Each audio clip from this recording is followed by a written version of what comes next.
We think we know what a narcissist is. Someone arrogant, someone selfish, someone who loves themselves too much. But that is the first and most dangerous lie. True narcissism is not self-love. It is the complete and terrifying absence of a self. And what lives in that absence will destroy everything it touches.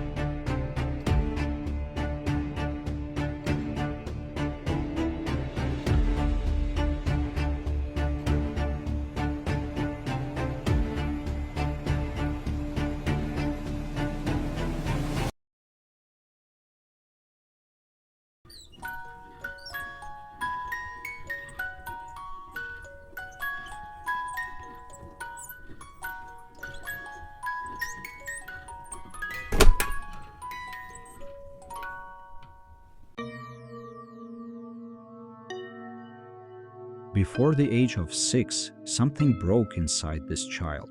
Severe emotional neglect, conditional love, a world that made them feel their true self was simply not enough.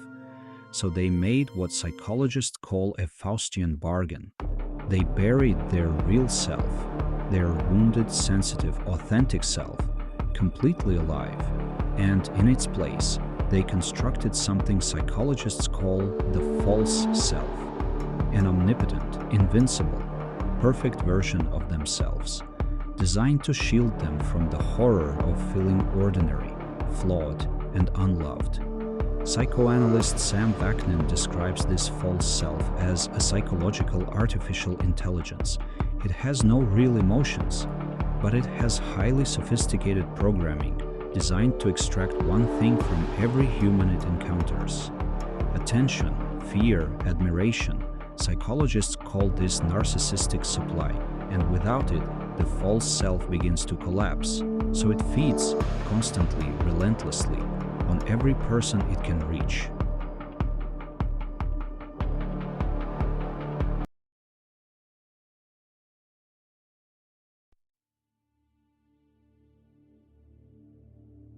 Modern neuroscience has looked inside the brain of a narcissist, and what it found is deeply unsettling. 3 biological anomalies that explain everything.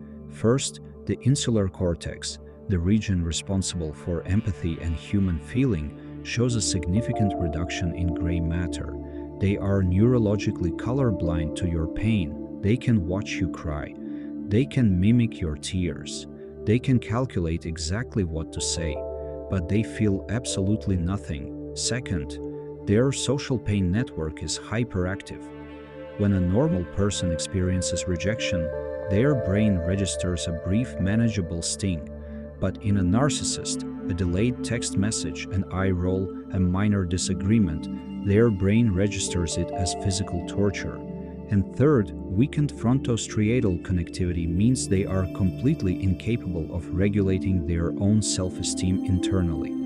They cannot feel okay from the inside, so they must constantly feed on the outside, on you, on your energy, on your pain, on your love, until there is nothing left to take.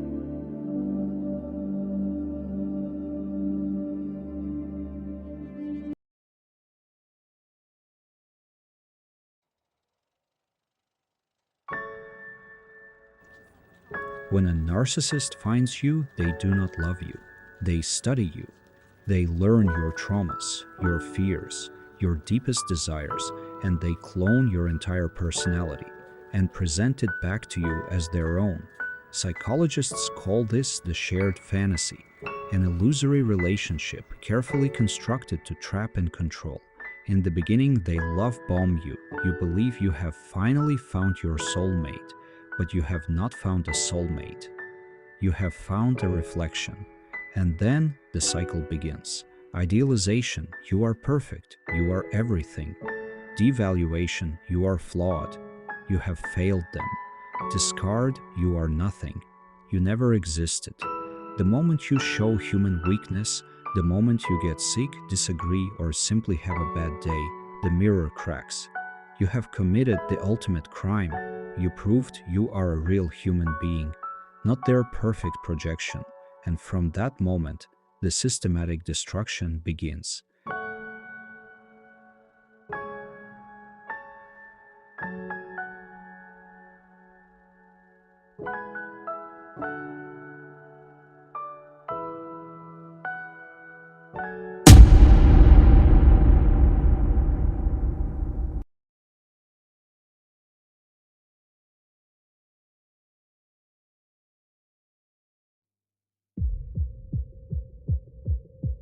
But what happens when the world refuses to feed them? When the mask is finally ripped away, psychologists call it narcissistic mortification, and it is one of the most terrifying psychological states a human being can experience. When a narcissist is publicly exposed, completely defeated, the false self collapses, and for the first time in decades, every ounce of repressed shame, worthlessness, and self-hatred floods back into their conscious mind. The physical sensation is excruciating, a burning, crawling pain across their skin, a crushing weight on their chest, a terrifying feeling that they are physically disintegrating.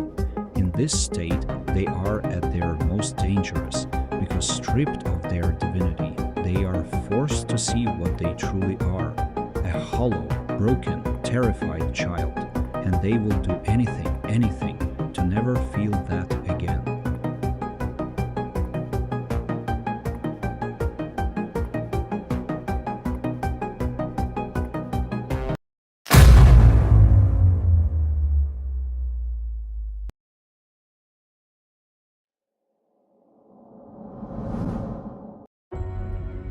At the darkest end of this spectrum lies something even more chilling: malignant narcissism.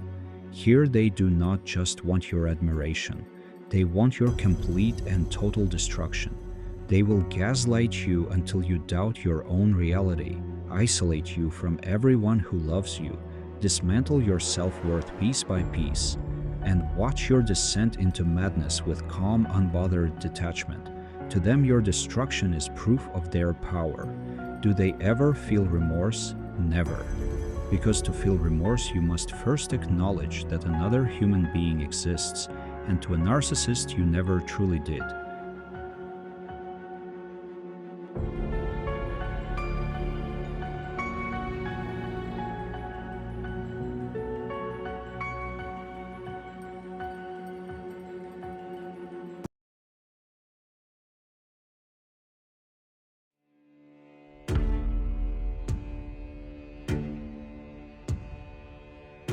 It is easy to hate the narcissist, to see them as monsters, as calculated evil, but the final truth is far more tragic.